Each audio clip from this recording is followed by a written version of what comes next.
Mark Rogers TV putting a cap on ACC Media Days as we go to Syracuse and John Casillo from Noon's Magician.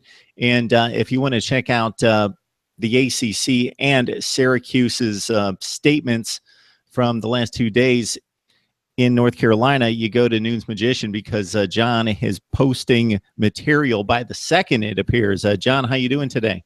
Doing well, Mark. So let's talk some Syracuse football. Dino Babers with a number of interesting things to say.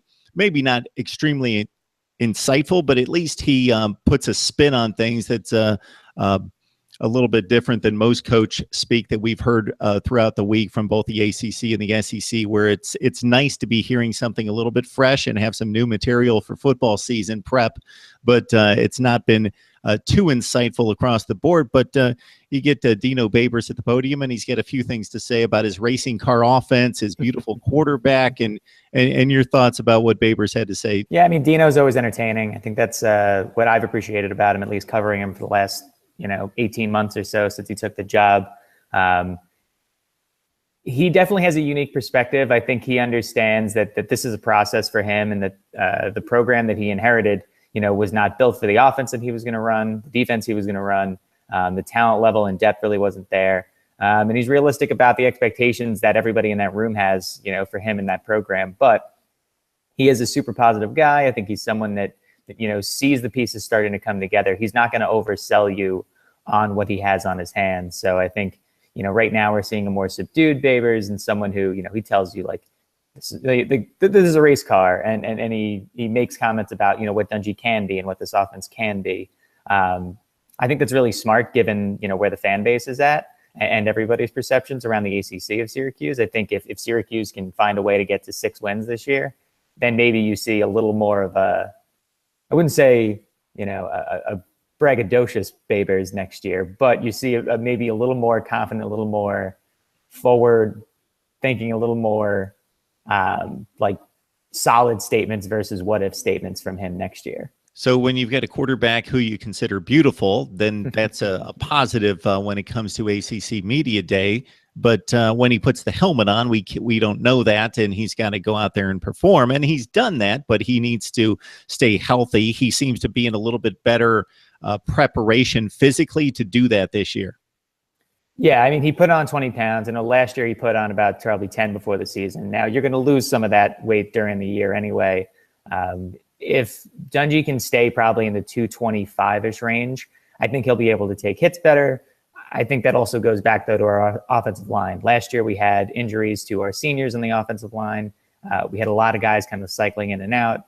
Obviously, you had guys who weren't necessarily conditioned well for the new system and being able to, snap the ball every 12 to 15 seconds or so. Now, with over a year in the system, I think the offensive line should be better. Last year's injuries actually allowed for a lot of younger guys to get more reps, which should be more experience this year. And then obviously if Dungey can just do a better job of protecting himself, obviously his running ability is what makes him such a threat in this offense and in the ACC. But he's always just got to do a better job. If you're in the open field and you feel like there's defenders bearing down on you, get out of bounds, slide, do what you can to avoid taking those hits, and especially those hits to the head that he's taken quite a few times already. John, there were comments made about the fast-paced offense needing to be even faster. Was that hyperbole, or is that seriously a goal for this tempo to be even quicker this year? Babers is pretty serious about it, to be honest. You saw the offense when it was operating at peak efficiency last year was running somewhere between 95 and 105 plays a game.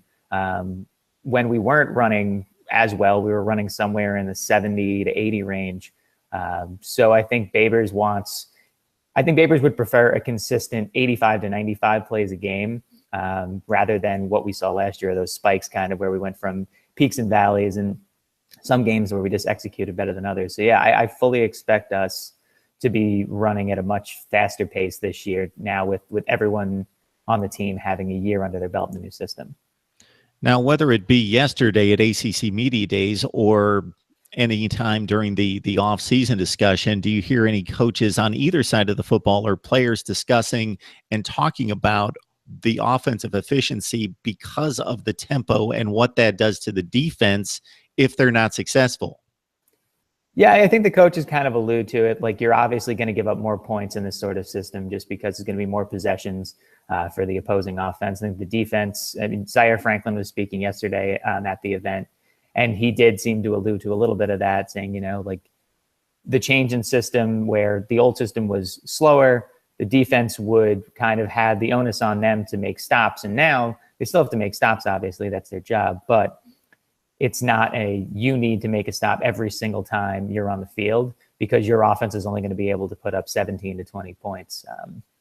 I think that you're hearing more and more that this team is going to continue to recruit defensive backs, because last year that was a huge struggle, and guys who can continually shuffle in and out. And Babers talked about that too, I think, a little bit yesterday, of we need to get as many guys ready to play as possible because of that speed on both ends of the field.